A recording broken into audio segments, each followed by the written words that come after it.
What if I told you that every old map gathering dust in an archive or hanging forgotten on a museum wall isn't just a relic of the past, it's a puzzle waiting to be solved? These aren't mere lines on paper, they're whispers from history hiding secrets in plain sight. Some maps led empires to glory, while others concealed lost cities, buried treasures, or even the movements of armies under cover of darkness.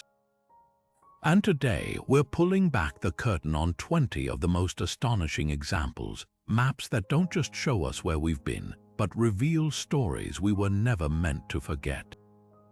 Think about the last time you unfolded a map, tracing your finger along a route to some new adventure.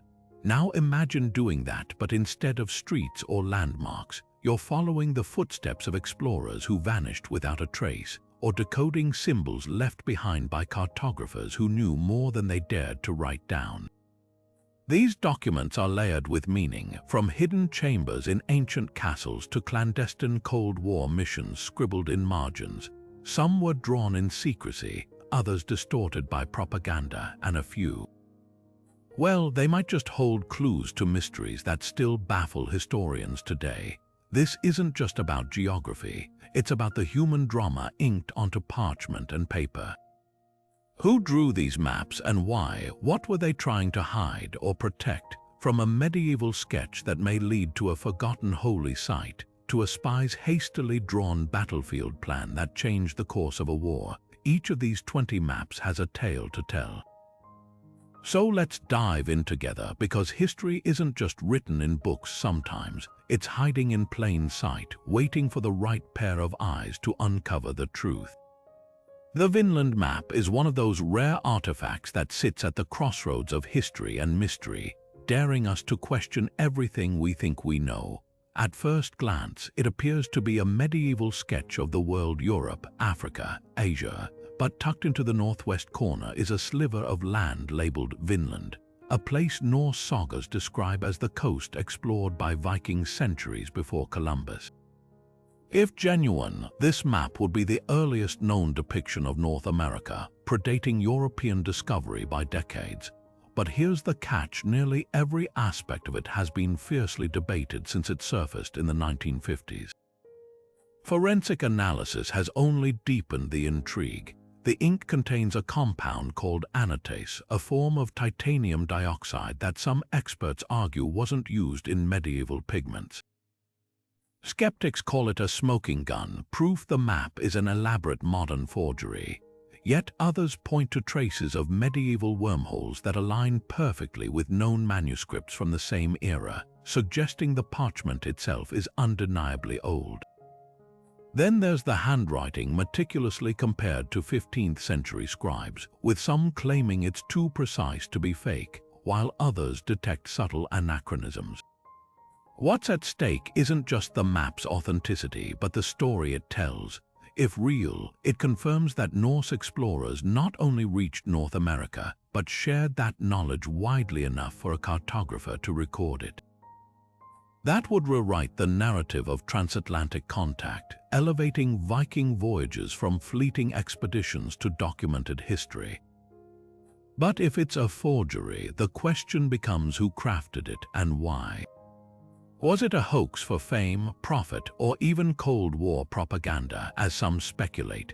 The Vinland map refuses to give up its secrets easily, leaving us to wonder, is it a triumphant clue to the past or the most brilliant historical deception of our time? The Piri Reis Map shatters our assumptions about what 16th century cartographers knew, or more unsettlingly, what they shouldn't have known. Drawn in 1513 by the Ottoman admiral and cartographer Piri Reis, this fragmentary world map survives on gazelle hide, its vibrant colors still hinting at the grandeur of its original form. At first glance, it's a masterpiece of its time, blending Portuguese, Arabic, and Mediterranean sources. But look closer and things get strange. Along the southern edge, a landmass bears an uncanny resemblance to Antarctica's coastline, centuries before the continent was officially discovered. And not just Antarctica without ice. How could a map from the age of exploration depict a land buried under millennia of glacial ice? One theory points to ancient sources lost to history. Piri Reis himself wrote that he compiled the map from older charts, including some dating back to Alexander the Great's era. Could these have preserved knowledge from a pre-Ice Age civilization advanced enough to chart the globe? Scholars like Charles Hapgood championed this idea in the 1960s, suggesting a forgotten seafaring culture mapped Antarctica when its coasts were still navigable. Mainstream historians push back, arguing the landmass might represent South America's distorted coastline or a speculative southern continent common in maps of the period. Then there's the matter of precision. The map places longitude with eerie accuracy, something European cartographers wouldn't master for another 200 years. It even includes mountain ranges inland, features invisible to sailors charting coastlines.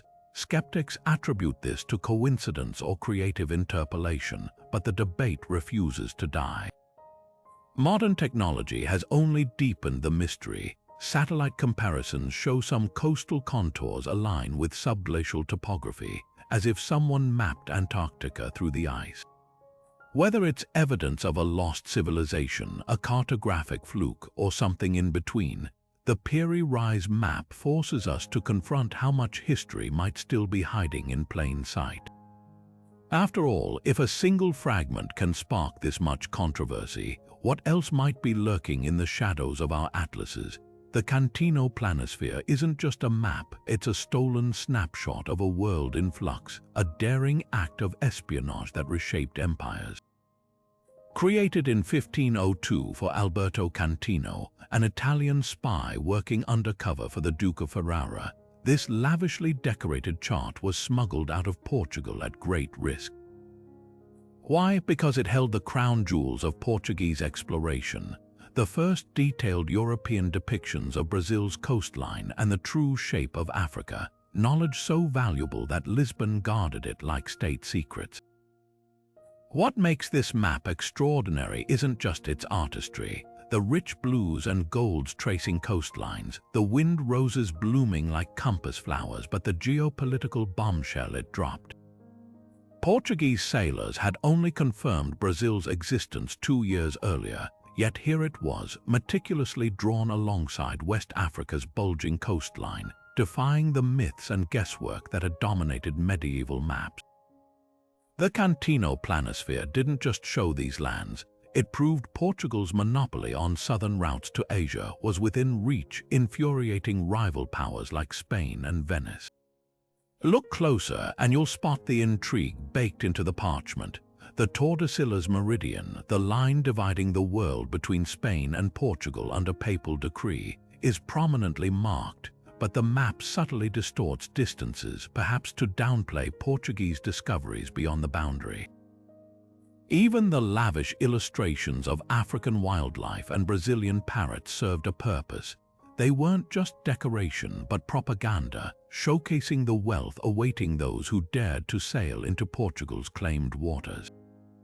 The fallout was immediate. Within months of Cantino's smuggling operation, copies of the map circulated among Italian merchants, leaking Portugal's secrets to the highest bidders.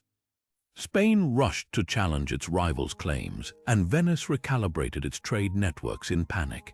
Today, the Planisphere survives as a testament to how one stolen map could tilt the balance of global power, a reminder that in the age of exploration, cartography wasn't just about geography. It was a high-stakes game of spies and empires where ink on parchment could ignite wars or forge fortunes. The Waldseemüller map didn't just chart new lands, it christened a continent by mistake, forever etching an explorer's name where a king should have been. Printed in 1507 by German cartographer Martin Waldseemüller, this towering masterpiece stretched over 4 feet tall, its 12 panels stitching together the most advanced geographical knowledge of its time. But its true legacy lies in a single word scrawled across what we now call South America, America. This wasn't just a label, it was an accident of history, a misdirected tribute that stuck. Waldseemüller based his work on the voyages of Amerigo Vespucci. The Florentine merchant, whose letters, sometimes accused of exaggeration, claimed he'd reached a new world distinct from Asia. Convinced Vespucci deserved recognition, Waldseemüller gave him the ultimate honor, immortality in ink. The irony: Christopher Columbus's earlier voyages actually reached the continent first, but Waldseemüller hadn't seen those reports. By the time he realized his error and tried to rename the land Terra Incognita in later maps, it was too late. The name America had already taken root in atlases across Europe, a continent baptized by a cartographer's miscalculation. For centuries, the map itself seemed lost to time, its existence known only through references in old texts. Then, in 1901, a single surviving copy surfaced in a German castle, tucked inside a forgotten portfolio. But the story doesn't end there. In 2007, the Library of Congress made headlines by acquiring another copy for $10 million, the highest price ever paid for a historical document. Why the frenzy? This wasn't just a map, it was the birth certificate of a continent's identity, the moment a mislabeled land became America in the eyes of the world. Today, the Waldseemüller map hangs like a ghost in the archives, a reminder of how easily history can turn on a single stroke of the pen. It's proof that maps don't just reflect reality, they shape it, sometimes in ways their creators never intended. And in this case, a cartographer's error gave half the globe a name that would echo through centuries. The Hereford Mappa Mundi is less a map and more a medieval fever dream, a sprawling, bewildering canvas where geography tangles with theology and sea monsters jostle for space with biblical scenes. Drawn around 1300 on a single sheet of calfskin, this massive masterpiece stretches over 5 feet tall, its circular form mirroring the Christian belief in a divinely ordered universe. Jerusalem sits dead center, not because it was geographically central, but because to medieval cartographers, it was the spiritual heart of the world. Beyond it, the edges of the earth dissolve into myth. The Garden of Eden perches at the top like a dangling jewel, while the Red Sea bleeds crimson onto the parchment, a dramatic flourish to mark the Exodus.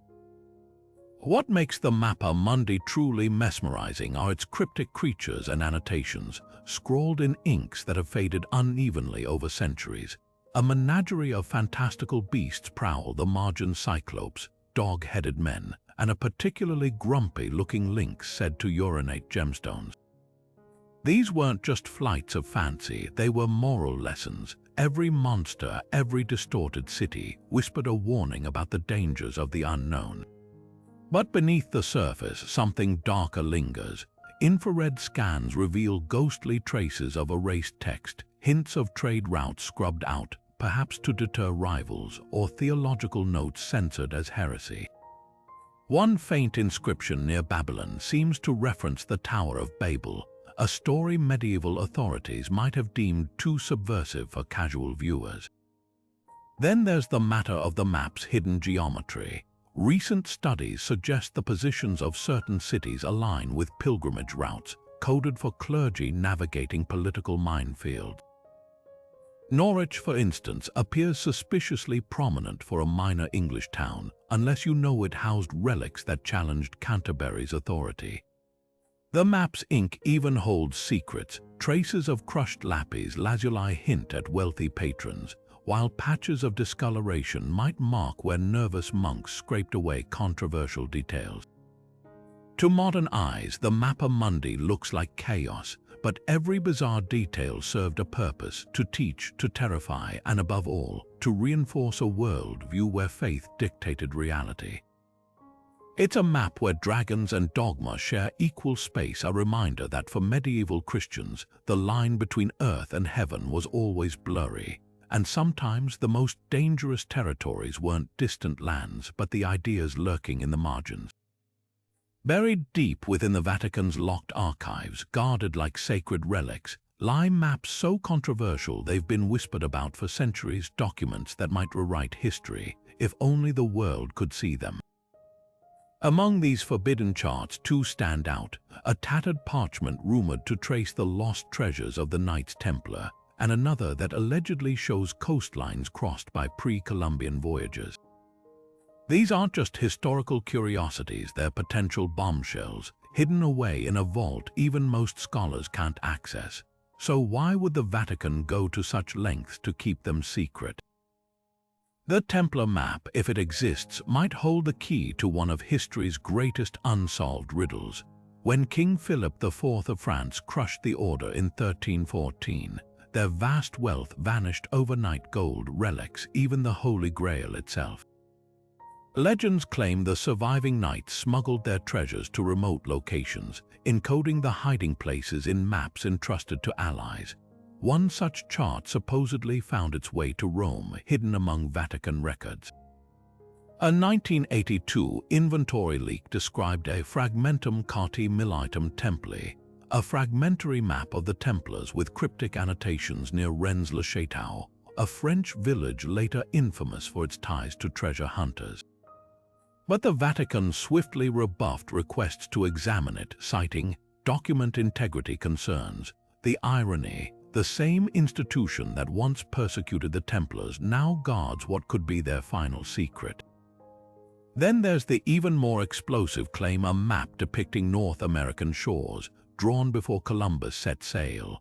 In 2009, a retired archivist hinted at a 15th century Portland chart showing a landmass labeled Vinland, strikingly similar to Norse sagas' descriptions of Vinland. If verified, it would imply the Vatican knew of transatlantic travel decades before Columbus, yet suppressed the knowledge, the Church's official stance. Such maps are misidentified or misinterpreted, but historians point to a pattern. When Portuguese explorers returned from Newfoundland in the 1470s, Pope Sixtus IV reportedly ordered their charts sealed, fearing the scramble for new lands would destabilize Europe's fragile alliances. Scholars who have glimpsed fragments describe eerie details: coastlines dotted with Templar crosses, marginal notes in cipher, even a faded sketch of a great stone tower in what looks like modern-day New England. But skepticism abounds. Without full access, these maps exist in a limbo of rumor and speculation. Are they genuine relics or clever forgeries planted to mislead? The Vatican's silence only fuels the fire, leaving us to wonder what truths lie buried in those locked drawers, and who gets to decide when history is ready to see them. The Mao Kun Map isn't just a relic. It's a tantalizing fragment of what might have been a globe-spanning empire lost to history. Part of a massive Ming Dynasty nautical atlas from the early 15th century, this extraordinary document charts the routes of Admiral Zheng He's legendary treasure fleets, colossal armadas that dwarfed European ships of the era. But what makes this map truly astonishing are the coastlines it depicts.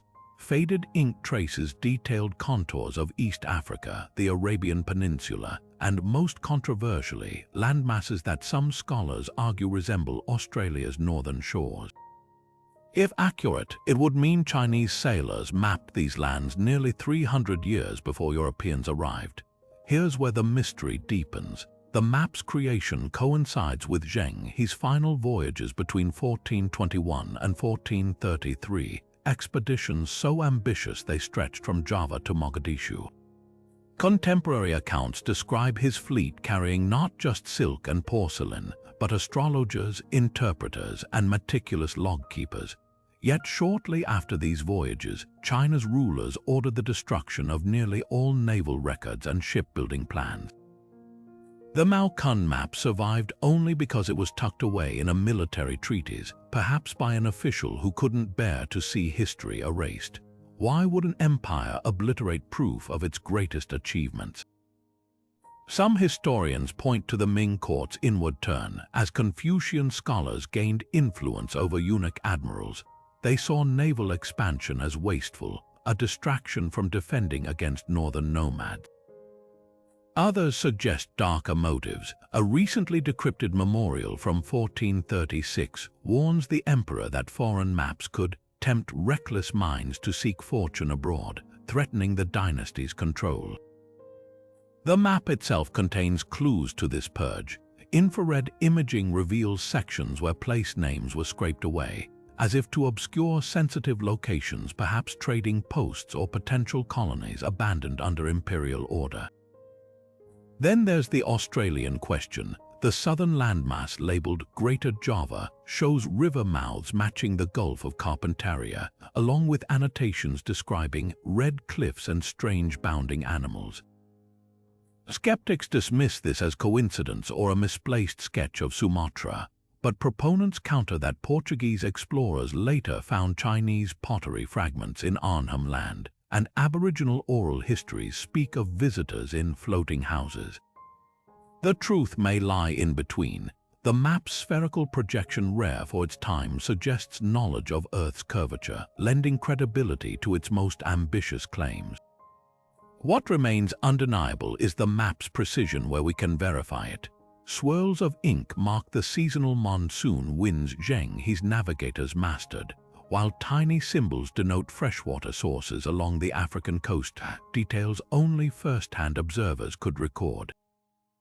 This wasn't cartography for show, it was a working spy map, its margins crammed with notes on local politics, hazards, and trade opportunities. The Mao Kun Map's greatest lesson might be about fragility. It's a snapshot of a crossroads in history when China stood poised to dominate the seas, then chose to burn its own ships. Had those records survived, our world might look very different. Instead, we're left with a puzzle, fragments of a golden age deliberately shattered, whispering of voyages we'll never fully understand. The Buach map doesn't just challenge our understanding of geography, it ignites a debate that stretches from ancient Greece to modern conspiracy theories.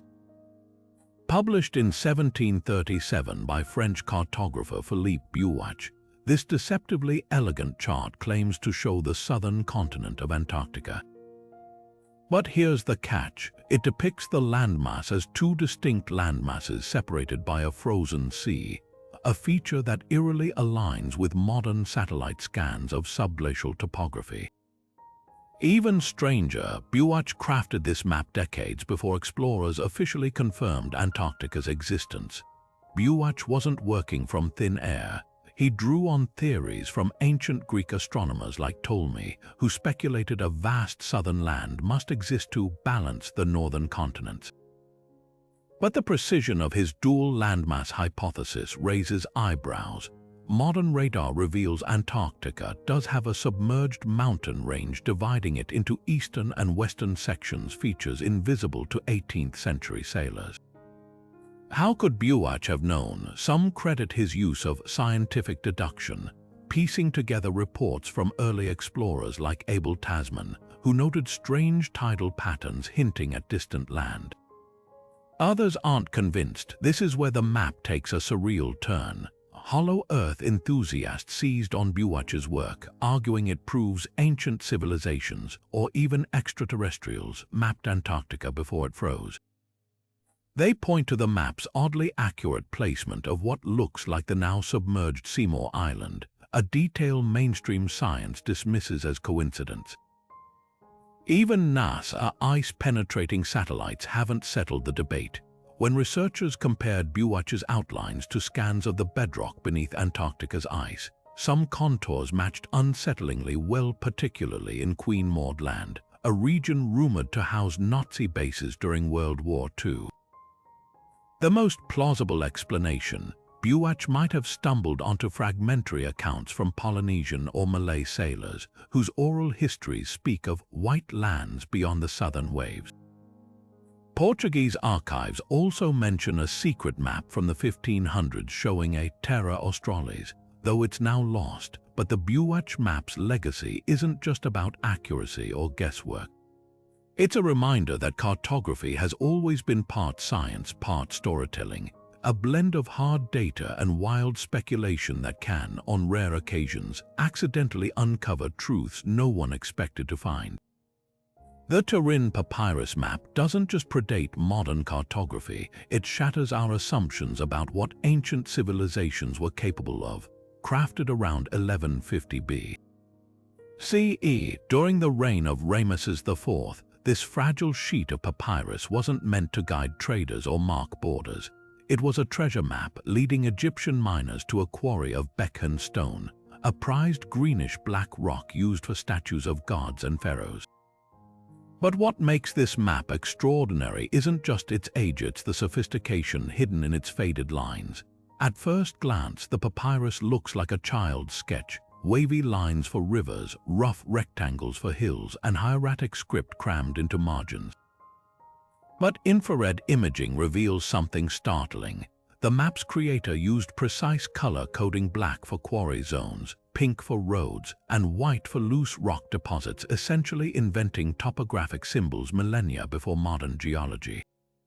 Even more impressive, the scale. Measurements along the routes match actual distances in the Wadi Hammamat Valley within a margin of error of just 2%.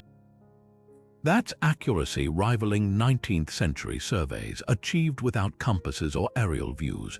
The real mystery lies in how the map was used. Some annotations are straightforward: start digging here, or beware of crumbling rock.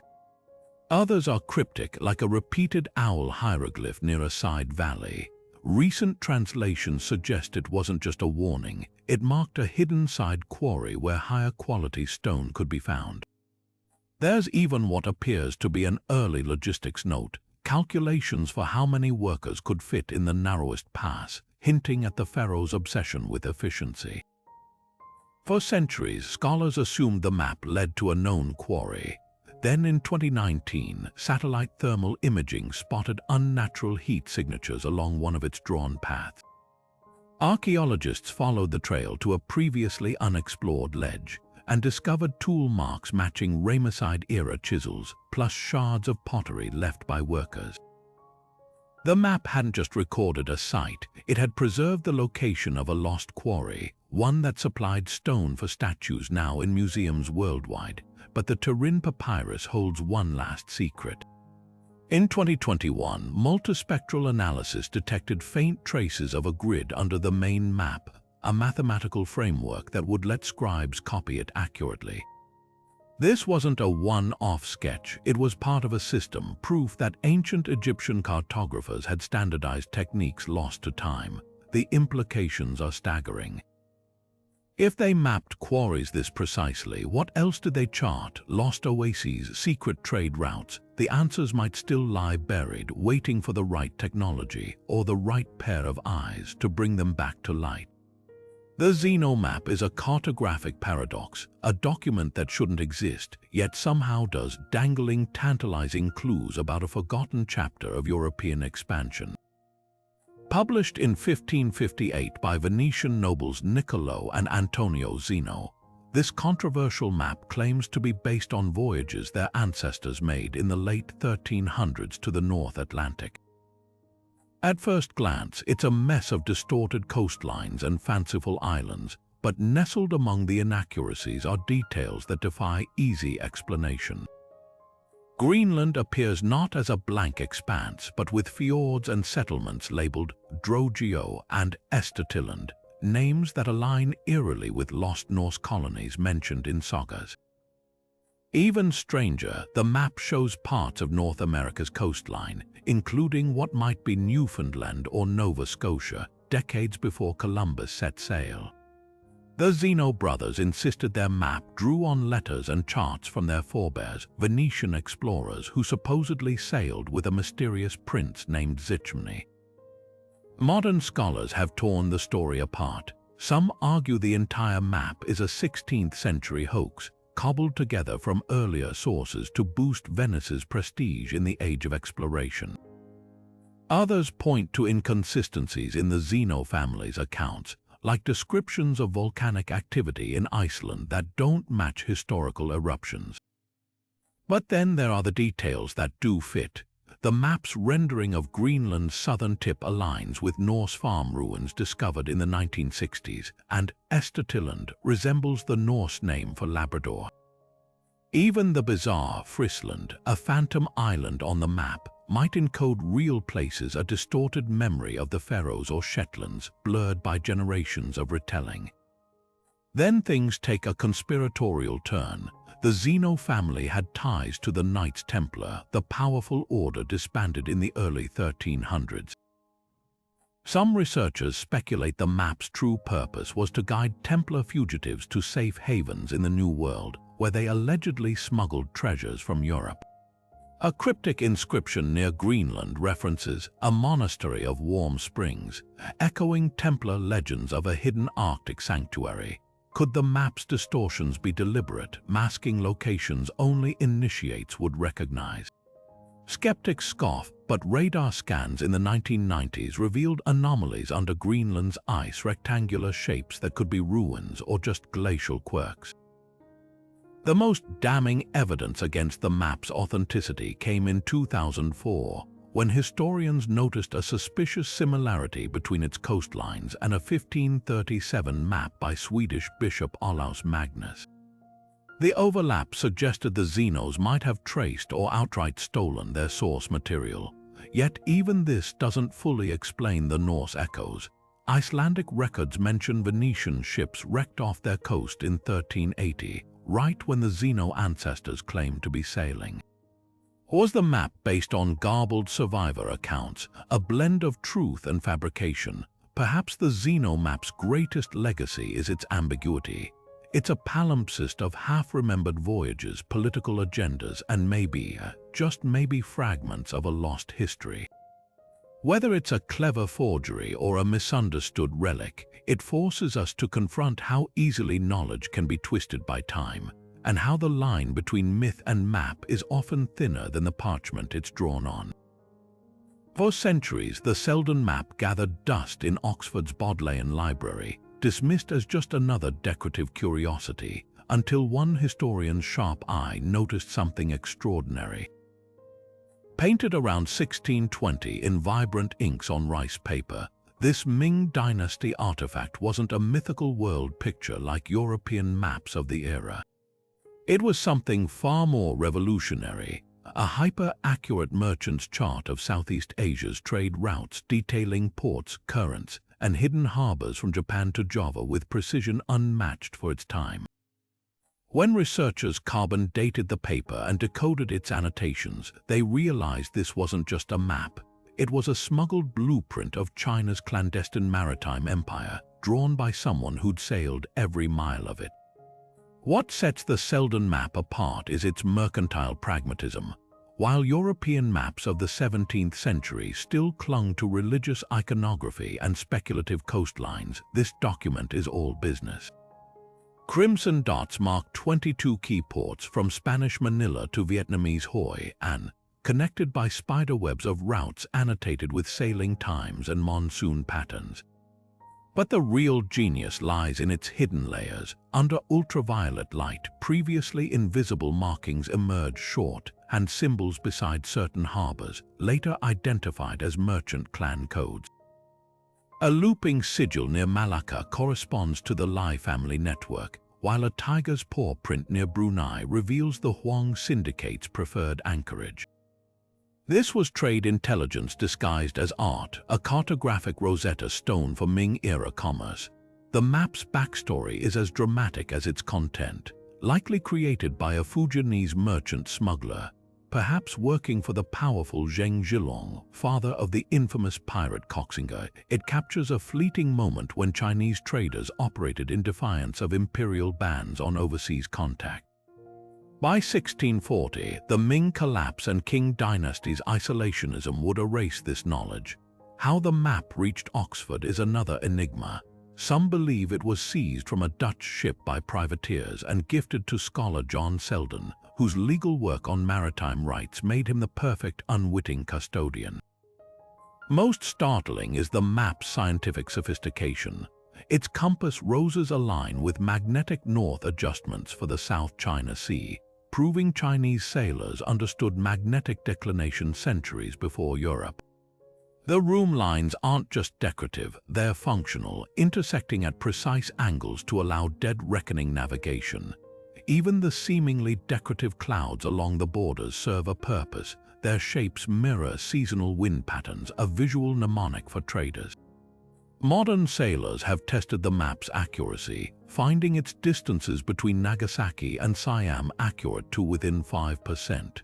Yet the Selden map's greatest revelation is ideological.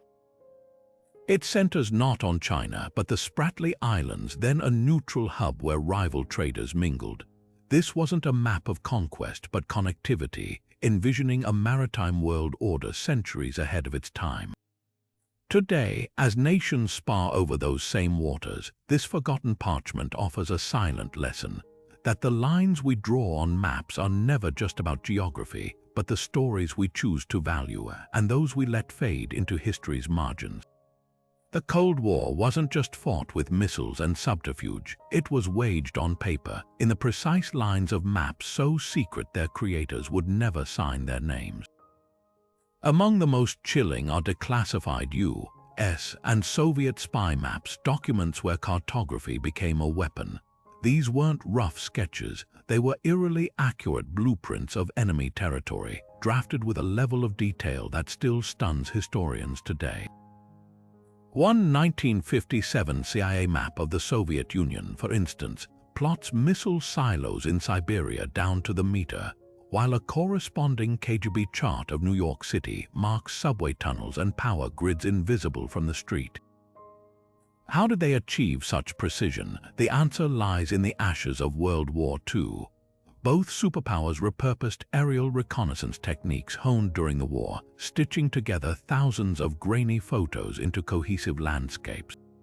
American U-2 spy planes crisscrossed the globe at 70,000 feet, their cameras capturing license plates on Moscow's streets, while Soviet satellites disguised as weather probes circled overhead, their lenses calibrated to spot the subtle scars of underground bunkers. But the real genius was in the annotations. Marginal notes on a 1963 Pentagon map of East Germany detail not just factory locations, but shift changes and rail schedules, suggesting informants on the ground. Another, focusing on China's Gobi Desert, highlights geological anomalies later confirmed to be nuclear test shafts. These maps weren't just for navigation, they were cheat sheets for Armageddon.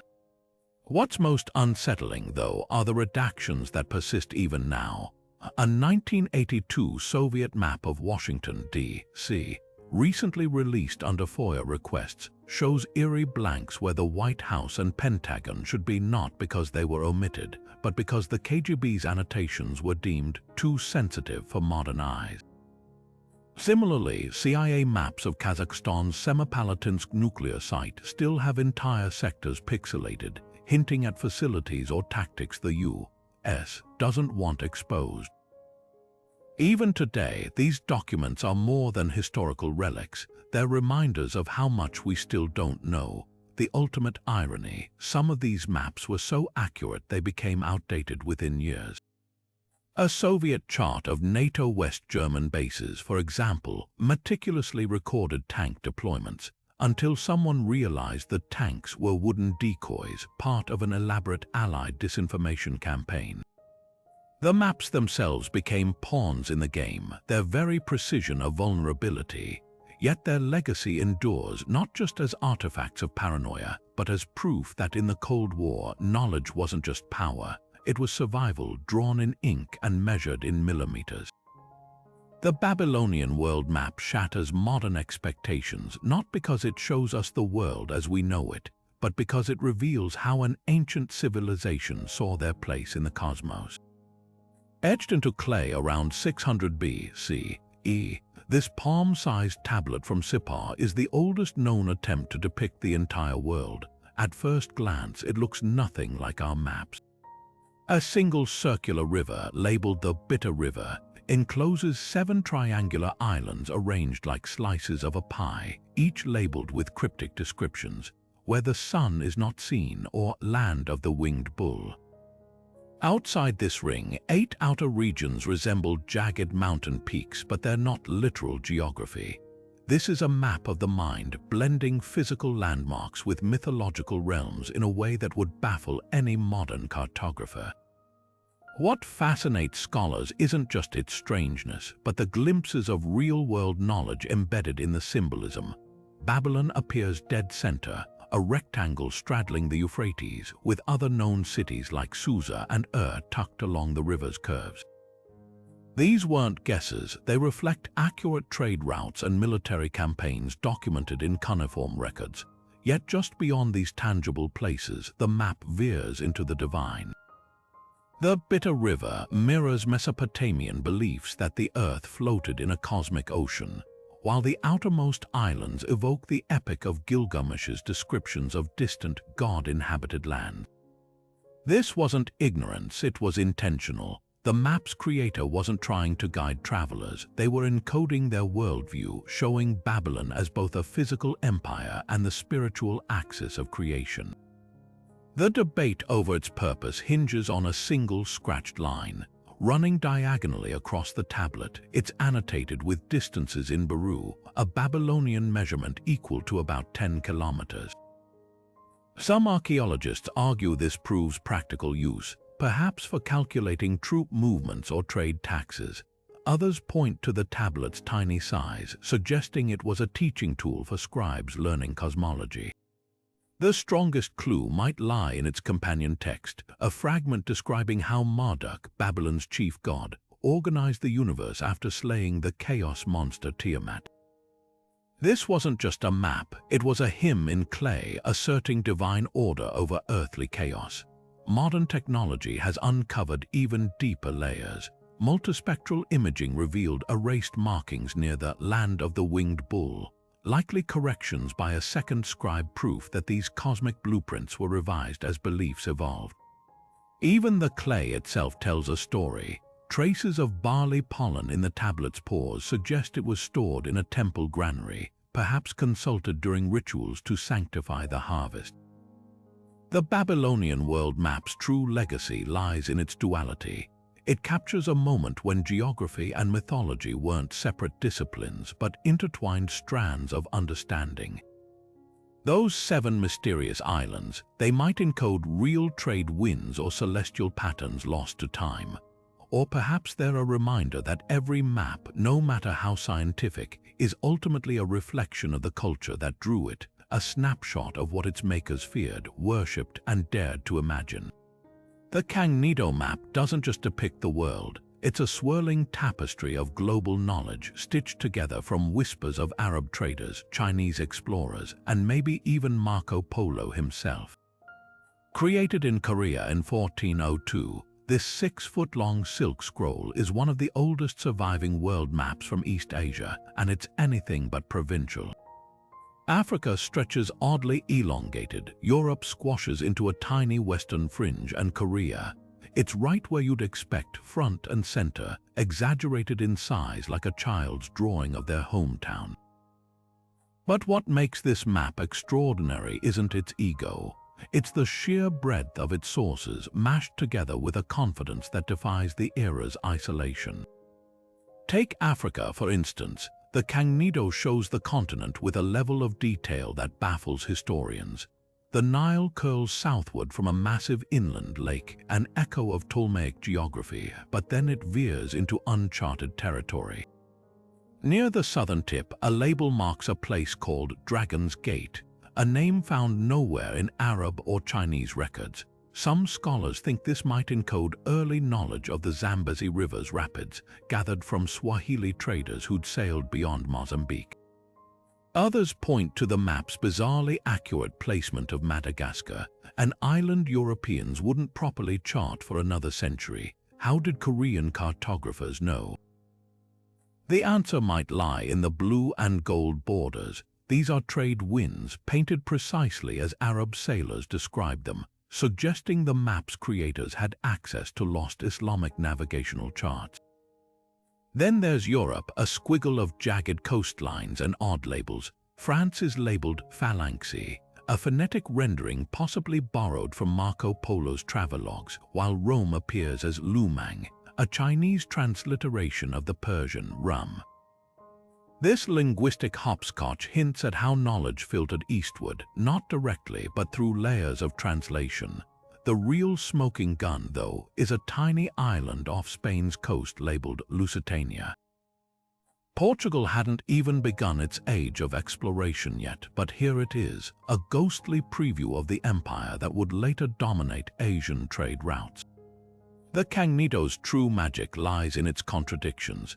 It's both startlingly accurate and wildly wrong, blending hard-won geographic truth with myths like the land of one-legged men in Siberia. Somewhere in those brushstrokes, you can almost trace the routes of forgotten travelers, the Arab geographers who mapped the Indian Ocean, the Nestorian Christians who carried Mediterranean knowledge to China, and yes, perhaps even Marco Polo, whose disputed travels might have left echoes in those zigzagging trade roads.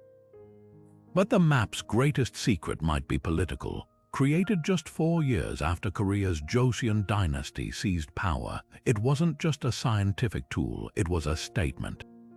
By centering their kingdom amid a web of global connections, the new rulers were asserting Korea's place in a world far larger than their neighbors acknowledged. Today, the Cognito survives as a fragile masterpiece, a reminder that even in an age without satellites or smartphones, the world was far more connected and far stranger than we often assume. The Agui map isn't just a historical artifact, it's a window into the paranoia and ingenuity of a nation bracing for an invasion that never came. Created in 1785 by Japanese military strategist Heihachi Shihei, this sprawling, hand-painted scroll was designed as a wake-up call to the shogunate, warning of a looming threat from the north, the Russian Empire. At first glance, it resembles a traditional landscape painting with delicate brushstrokes depicting coastal villages and winding rivers. But hidden in its artistry are coded military secrets, symbols marking ambush points, signal fires, and hidden supply caches, all plotted to repel foreign ships. This wasn't just a map, it was a battle plan wrapped in beauty, a desperate plea to fortify Japan before it was too late.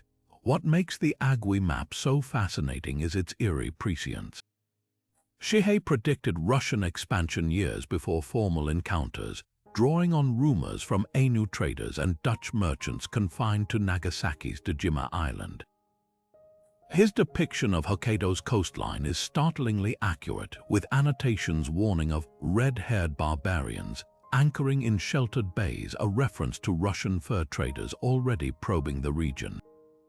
But the true genius lies in the symbols. A cluster of 3 pine trees might signal a samurai rally point, while a seemingly innocent fisherman's hut denotes a concealed weapons depot.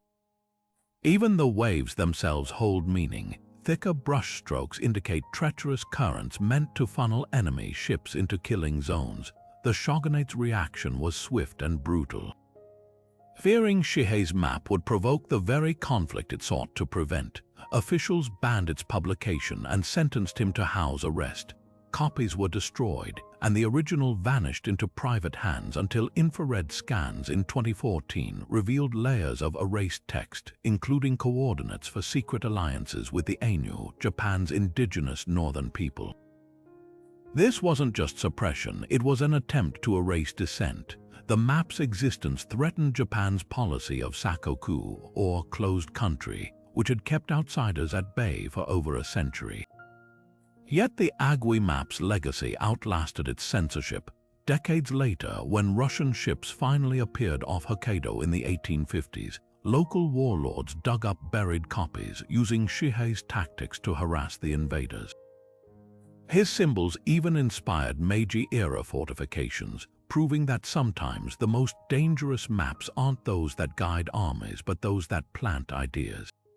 Today, the surviving scrolls are a testament to a question that haunted Japan then and haunts nations now. Is it better to hide from the world or to prepare for its arrival? The Agui map dared to answer and paid the price. The martyrless map is the ghost in the machine of the Age of Discovery, a fragile, fading parchment that might have launched Columbus toward the New World, then erased the evidence. Created in 1491 by German cartographer Henricus Martellus, this 6-foot-wide masterpiece hung in Florence's Medici Palace for decades, consulted by explorers and scholars before vanishing into obscurity. Today, only 2 copies survive, their once vibrant colors bleached by time. but beneath that faded surface lies a bombshell, hidden text recently revealed by multispectral imaging that suggests this map didn't just influence Columbus, it might have misled him with myths that shaped history. At first glance, the Martellus map looks like a typical medieval chart. Europe and Africa float in a sea of swirling blue, with the Indian Ocean oddly landlocked to the south, a holdover from Ptolemaic geography. But the real magic starts where the ink fades. In 2018, researchers at Yale's Banach Library subjected the map to ultraviolet scans, and suddenly, cryptic annotations glowed to life. Along Asia's eastern edge, scribbled in marginal Latin, were instructions for navigating to Dragon Islands, a legendary archipelago of gold-roofed temples and fire-breathing serpents. Even more startling, these phantom islands appeared roughly where the Caribbean would soon be discovered. Columbus, who likely studied this map before sailing west, wrote in his logs about expecting to encounter dragons. Coincidence or proof that myths can steer the course of empires? The map's distortions are as revealing as its secrets. Japan, labeled Zipangu, appears suspiciously close to Europe, a miscalculation that may have convinced Columbus Asia was within reach. Africa's southern tip, meanwhile, is conspicuously cut off, as if Martellus couldn't bear to admit the Indian Ocean might be open. These weren't just errors, they were wishful thinking baked into parchment. Portuguese explorers had already rounded the Cape of Good Hope by 1488, but Martellus either didn't know or chose to ignore the fact, preserving the old worldview for patrons who feared their trade monopolies crumbling. Then there's the vanishing act. Whole sections of the map, once vibrant with gold leaf and emerald pigments, have deteriorated into blank patches. Infrared scans now reveal why. Martellus used a corrosive copper-based green that ate through the vellum over centuries. But in those damaged zones, something extraordinary lingers. Faint impressions left by the original ink show places later scratched out. Perhaps the fabled city of Katagara, a supposed gateway to the Spice Islands that kept appearing on maps long after it was proven fictional. These aren't just cartographic glitches, they're evidence of how hard it was to let go of comforting fantasies, even as the real world came into focus. The Martellus map's greatest lesson might be about the danger of half-truths. Columbus sailed west armed with its ambiguities, expecting dragons and gold where he found hurricanes and hardscrabble islands. Yet for all its flaws, the map also captured fleeting truths like the correct width of Africa, a detail later maps would botch for decades. It's a paradox, a document that both illuminated and obscured, proving that every map is a battle between what we know, what we hope, and what we refuse to see. The Urbano Monte map isn't just a relic of Renaissance cartography, it's a sprawling, dizzying masterpiece that defies every convention of its time.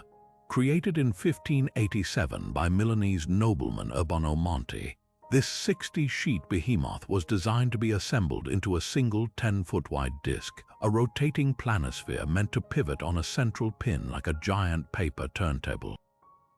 At first glance, it seems like the fever dream of a flat Earth enthusiast.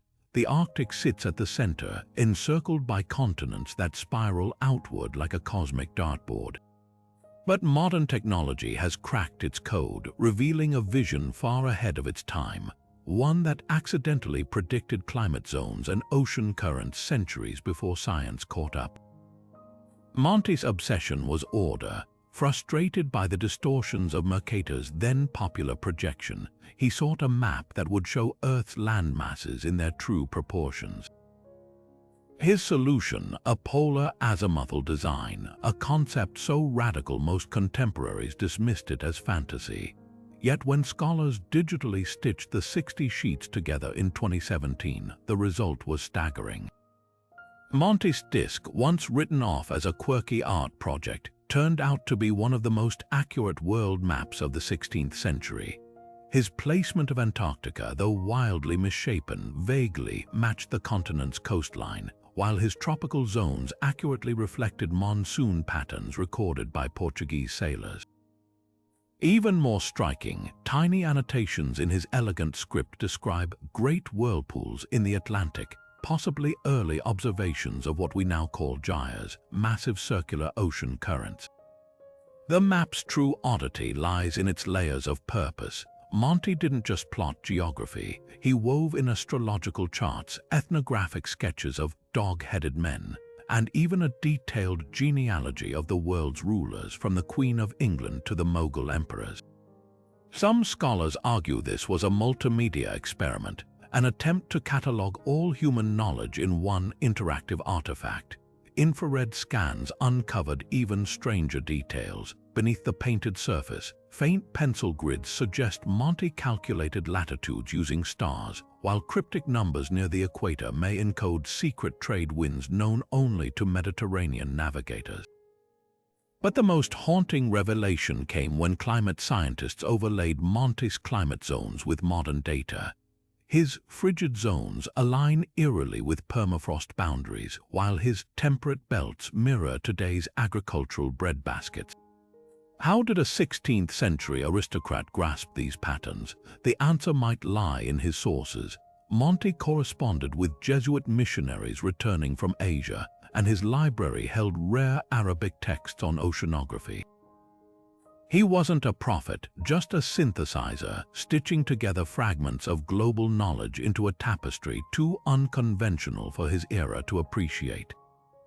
The Urbano-Monty map's legacy is a paradox. It was too strange to be useful in its time, yet too visionary to ignore today. That spinning disk, once dismissed as a curiosity, now feels like a message in a bottle, a reminder that sometimes the future arrives first in the margins, waiting for the right moment to be pieced together. The CIA's so-called moon landing map doesn't just blur the line between science and fiction, it obliterates it. Declassified in 1994 under heavy redactions, this top-secret 1962 chart of the lunar surface should have been a triumph of Cold War intelligence. Instead, it's become a magnet for conspiracy theories, thanks to one glaring anomaly. Nestled among the craters and mares are features that look suspiciously like Earth's own coastlines and mountain ranges. Not rough approximations, but near-perfect mirror images of regions like the Caspian Sea and the Andes, geological doppelgangers that defy easy explanation. At first glance, you might dismiss it as a bureaucratic mix-up. Maybe some analyst accidentally overlaid terrestrial data onto moon maps, but the classified addendum tells a stranger story. Handwritten notes in the margins reference Project LGLOT and simulation protocols, while a stamped warning cautions that the map's coordinates are not for operational use. The most chilling detail, a single phrase scribbled near the lunar equator, "Verify against Site Echo." Declassified documents confirm Site Echo was a remote Nevada facility where NASA and the CIA jointly trained astronauts in fake lunar landscapes. This is where theories explode. Was the map part of an elaborate hoax rehearsal, planting Earth-like landmarks to help astronauts navigate a staged moon landing? Skeptics point out that 1962 was years before Apollo's success was guaranteed. The CIA might have been exploring worst-case scenarios. Others go further. Ufologists highlight a cluster of craters near Tycho that align eerily with the dimensions of a secret Soviet lunar rover design leaked to the U.S. By defectors, could this have been a targeting map for surveillance of alien or Soviet activity? Then there's the psychological warfare angle. In 1963, the CIA launched Operation Cosmic Journey, flooding Soviet scientific journals with fake data about lunar water deposits to provoke a costly space race dead end. The map's errors might have been deliberate, meant to bait the KGB into wasting resources chasing illusions. Recent AI analysis adds fuel to the fire. When superimposed, the map's Caspian Sea aligns with a real lunar gravitational anomaly, the kind that could mask an underground structure. Yet the most plausible explanation might be the simplest. Lunar cartography in the 60s relied on blurry telescope photos and guesswork. The CIA's map could reflect a then common belief that the moon was a mirror of Earth, a cosmic twin shaped by the same celestial forces. Those mountains might just be artifacts of early radar imaging, misread by analysts desperate to find patterns in the noise. But here's the twist. In 2012, a retired Lockheed engineer came forward with a claim. The map wasn't a mistake or a hoax. It was a key. He alleged that certain lunar landmarks were intentionally matched to Earth sites as part of a cipher system, allowing spies to embed coded messages in public satellite photos. Moon craters became dead drops, their coordinates hiding in plain sight. The CIA has never confirmed it, but they've never denied it either. Whether it's a relic of paranoia, a tool of deception, or something far stranger, this map reminds us that in the shadows of the space age, even the moon wasn't safe from the games of spies. And somewhere in those inked lines and redacted margins, the truth is still waiting, not in the stars, but in the secrets we left there. What do all these maps teach us? That history rarely sits quietly on the surface. It lingers in the faded ink of forgotten charts, the deliberate distortions of cartographers playing politics, the cryptic symbols scribbled by spies and sailors who knew more than they dared to say outright. From Venice's stolen trade secrets to the Vatican's locked vaults, from Templar codes etched onto parchment to CIA lunar maps that still won't give up their secrets, one truth emerges: the past isn't just written in books or carved in stone. Sometimes it's hiding in plain sight, waiting for someone bold enough to read between the lines. Think about your own hometown. There might be a map in a local archive, a fire insurance survey from the 1800s, a railroad plat with suspiciously blank spaces, maybe even a school project from the 1950s showing a basement tunnel nobody talks about. History's greatest secrets aren't always in exotic locations. They're tucked away in attics, digital libraries, or that odd-looking frame at your grandparents' house. The next time you see an old map, don't just glance at it, interrogate it. Why is that river drawn wrong? Who benefited from labeling that island uncharted? What stories did the cartographer omit, and why? So here's the challenge. Grab a magnifying glass, visit your nearest historical society, or even scroll through digitized collections online. You don't need a degree to spot anomalies, just curiosity. And when you do stumble across something that doesn't add up, ask yourself the question historians dread: what if we've been looking at this all wrong? Before you go, hit subscribe, because this isn't the end of the journey. Up next, we're decoding smuggled Nazi maps, investigating ghost towns that vanish from satellite images, and diving into a 14th century chart that might lead to a lost pirate fortress. But until then, let's leave it with this: of all the secrets still buried in old maps, which one do you think is waiting to shake history's foundations? The answer might be closer than you think.